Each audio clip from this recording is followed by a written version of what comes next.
Mantendo a Bíblia aberta em Mateus capítulo 26. Enquanto comiam, tomou Jesus um pão e, abençoando, partiu e deu aos discípulos, dizendo: tomai e comei, isto é o meu corpo. A seguir tomou um cálice. A metade do século XIX, por volta de 1850 até a virada do século, muitas invenções, muitas descobertas, muita coisa aconteceu no mundo ou foram desenvolvidas, trazendo mudanças de comportamento na sociedade. Logo depois de 1850, para os irmãos terem uma ideia, em 1850 foi fundado na Alemanha a escola de Tübingen, e essa escola introduziu nos estudos teológicos aquilo que hoje nós chamamos de liberalismo teológico, a descrença em milagres e nas coisas sobrenaturais, tentando reinterpretar a Escritura Sagrada de acordo com aquilo que pode ser colocado, testado, visto, manuseado e estudado com os olhos e o toque e o uso de instrumentos. O microscópio foi melhorado, foi inventado. A fotografia surgiu por volta dessa época. Bem quase na virada do século apareceu o cinema mudo. E essas coisas trouxeram muitas mudanças na forma de entender a vida, de partilhar as coisas.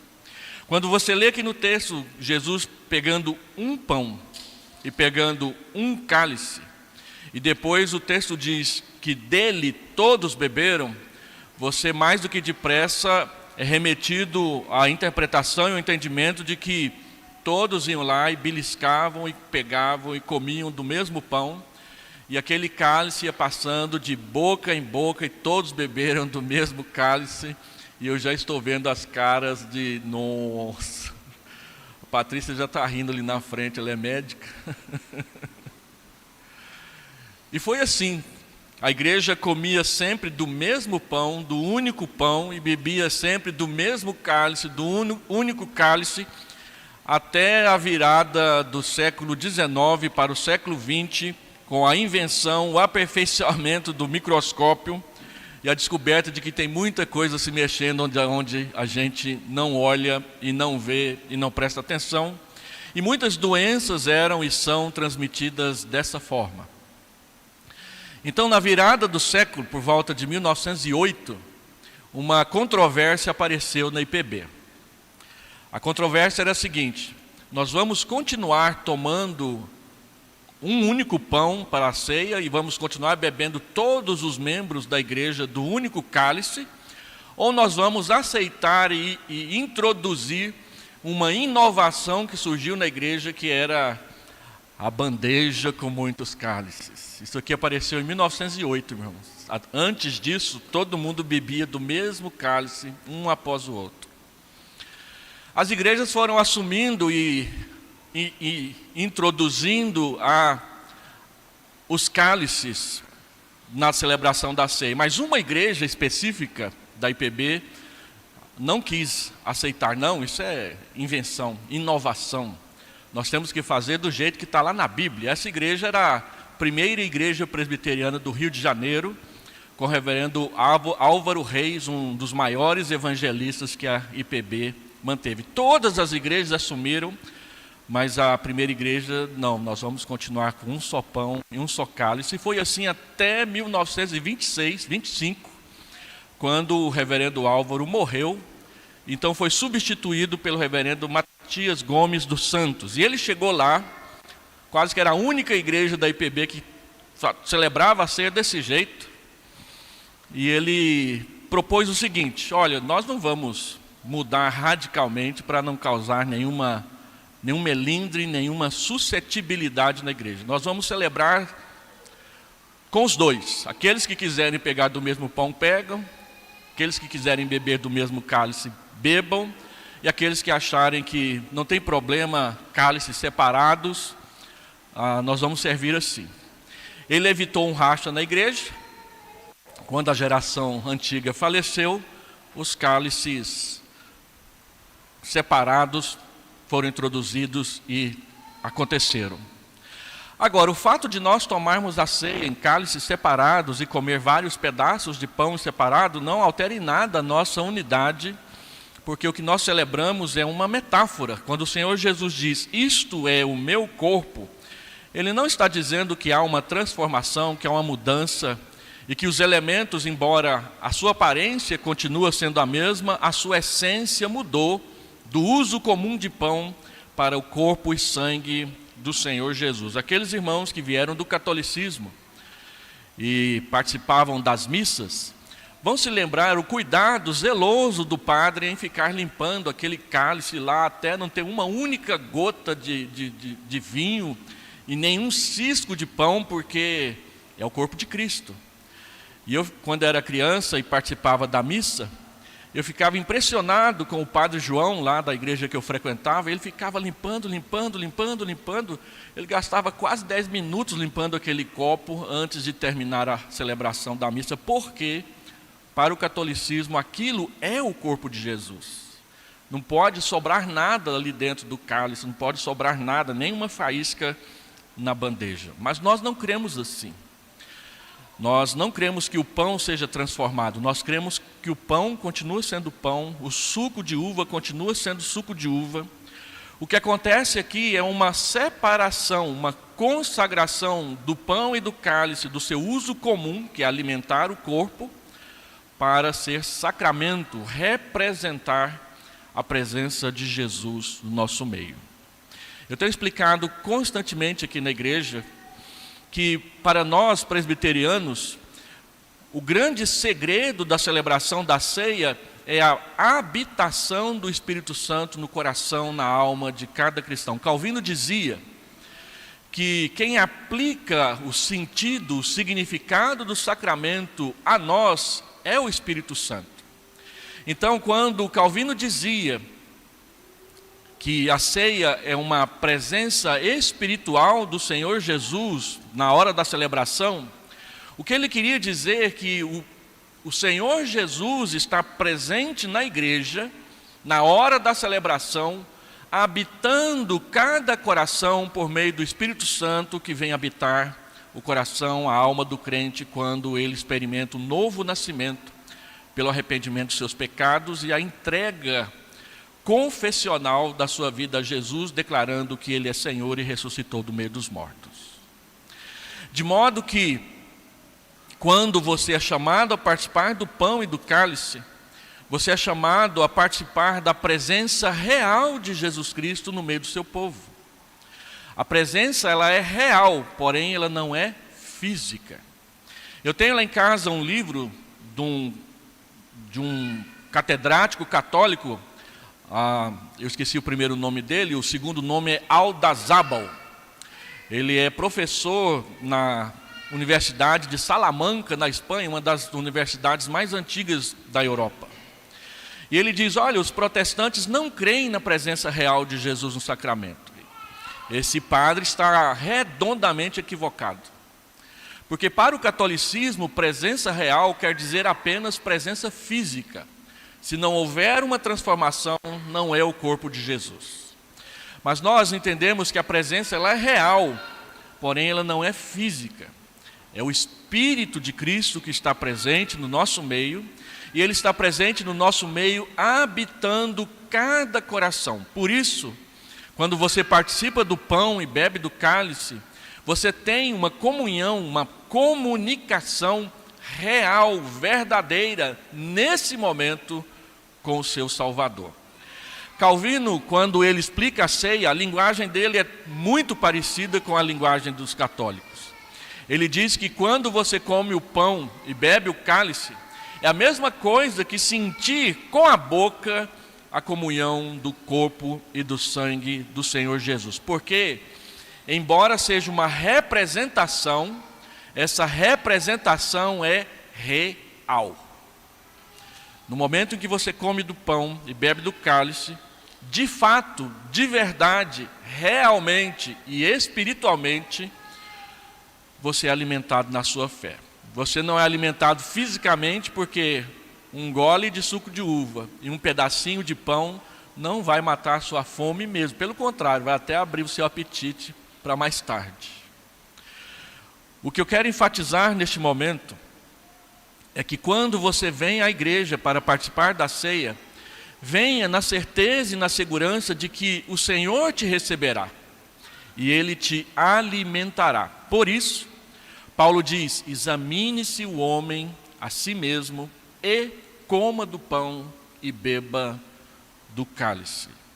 Você deve se autoexaminar para saber como está a sua comunhão com o Salvador. Há pecado para ser confessado? Examine-se e confesse. Há perdão para ser dado, liberado para outra pessoa? Perdoe e se reconcilie. A palavra de Deus nos diz, pela boca do próprio Senhor Jesus, que se ao chegarmos no culto para fazer uma oferta e nos lembrarmos que estamos em dificuldade com algum irmão, com alguma irmã, nós devemos deixar a oferta diante do altar sem oferecê-la e ir buscar a reconciliação primeiro e depois voltar para fazer isso. Isso não quer dizer que, eu estou em pecado aqui, que eu briguei com a minha esposa logo hoje de manhã, então não vou tomar a ceia não. Confessa. E logo depois de tomar a ceia, vai lá e reconcilie-se com ela. Pede 300 vezes o perdão para que ela te perdoe. Algumas vezes nós entendemos de forma equivocada essas palavras. Eu fui pastor de um senhor que, quando ele lia o texto, examine-se a si mesmo, ele procurava examinar os outros. Então ele me disse uma vez, eu fico olhando, ele sentava lá no último lugar, ele sempre sentava no último banco. E na hora da ceia eu fico olhando quem vai comer.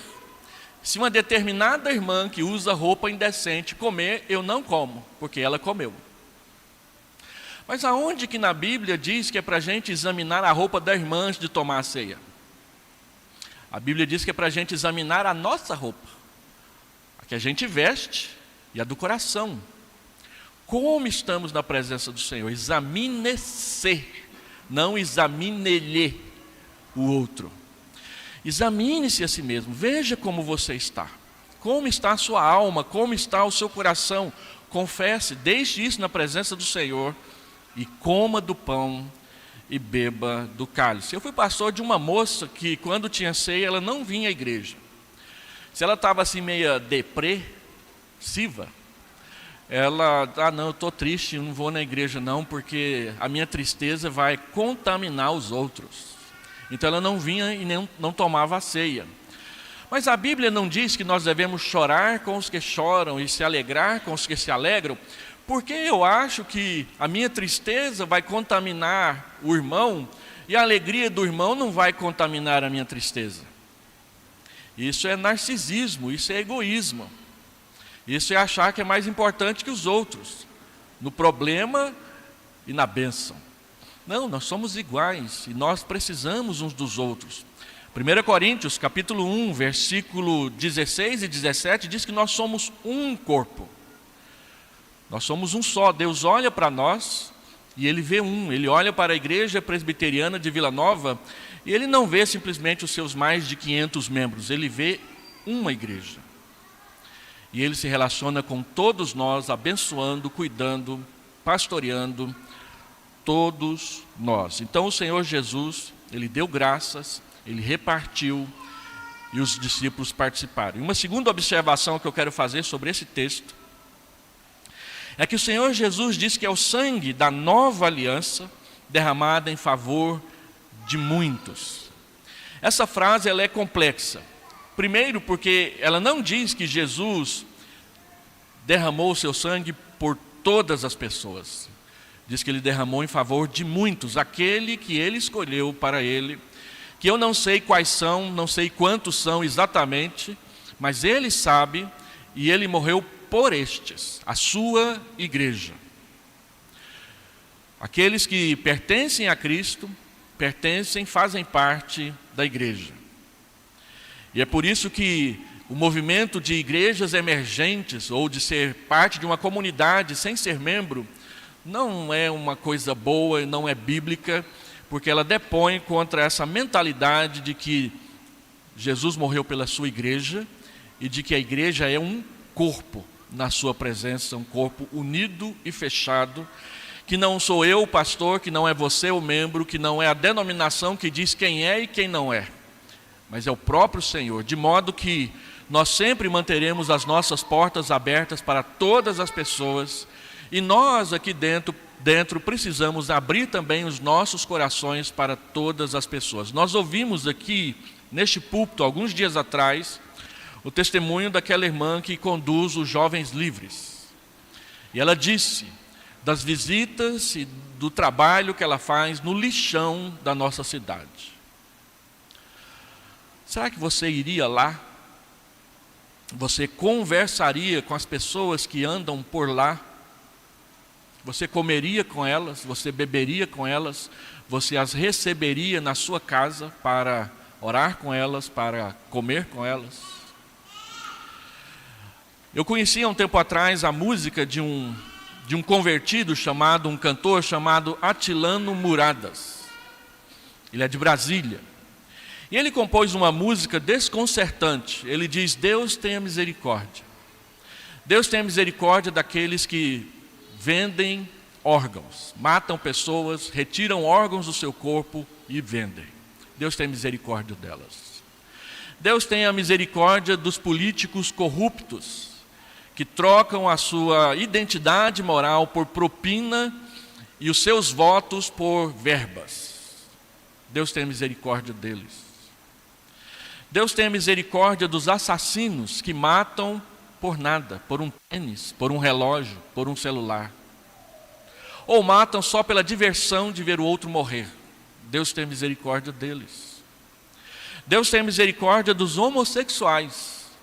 Deus tenha misericórdia dos promíscuos, aqueles que, tendo a oportunidade de viver em família, preferem destruí-la por meio de um comportamento imoral inadequado. Deus tenha misericórdia deles. E essas pessoas, e nós também, somos chamados para o meio do povo de Deus. Paulo diz em 1 Coríntios, no passado, vocês foram essas pessoas.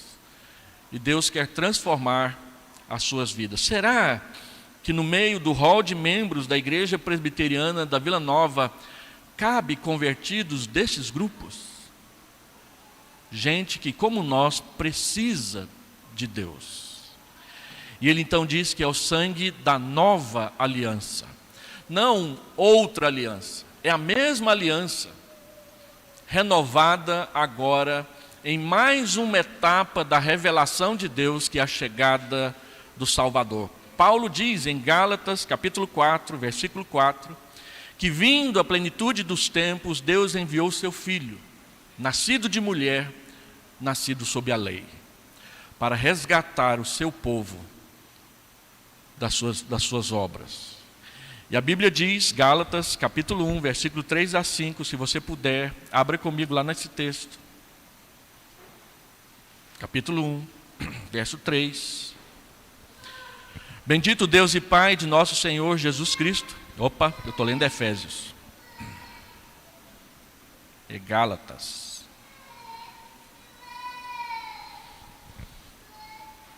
Graça a vós outros e paz da parte de Deus, nosso Pai, e do nosso Senhor Jesus Cristo, o qual, Jesus Cristo, se entregou a si mesmo pelos nossos pecados. Com qual objetivo? Para nos desarraigar deste mundo perverso, segundo a vontade de nosso Deus e Pai, a quem seja a glória pelos séculos dos séculos.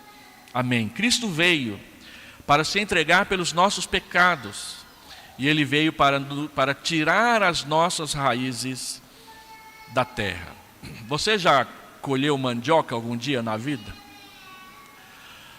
Eu aprendi com a minha mãe que quando a mandioca está madura para ser colhida, a terra racha ao redor da rama do pé. E aí você vai lá, tira o máximo de terra que você puder, tomando cuidado para não machucar a raiz, e começa um exercício de sacudir e puxar. E você sacode e puxa, até que, saindo o pé da terra, sabe aquelas mandiocas lindas, maravilhosas, mas ainda sujas de terra. E aí minha mãe colhia aquelas mandiocas, levava lá para o tanque e lavava uma por uma até que ficassem boas para serem levadas para a cozinha. Deus nos tira, Ele nos desarraiga, Ele nos desenraiza do mundo perverso. E depois Ele nos lava. A.W. Pink diz o seguinte: ontem o Senhor Jesus nos tirou da lama, hoje Ele tira a lama de nós. Teologicamente falando, na justificação Deus nos tirou da condenação do pecado. Na santificação Ele nos tira do poder e da influência do pecado. E na glorificação Ele nos tira definitivamente da presença do pecado. Nós estamos no meio do caminho, nós estamos em santificação, em que Deus está ali com a sua mangueira, com a sua torneira, com a sua água, lavando a nossa vida. Então, nós vamos ter alguns momentos de oração, e eu já quero convidar os presbíteros presentes para virem à frente, para que possamos participar da ceia do Senhor.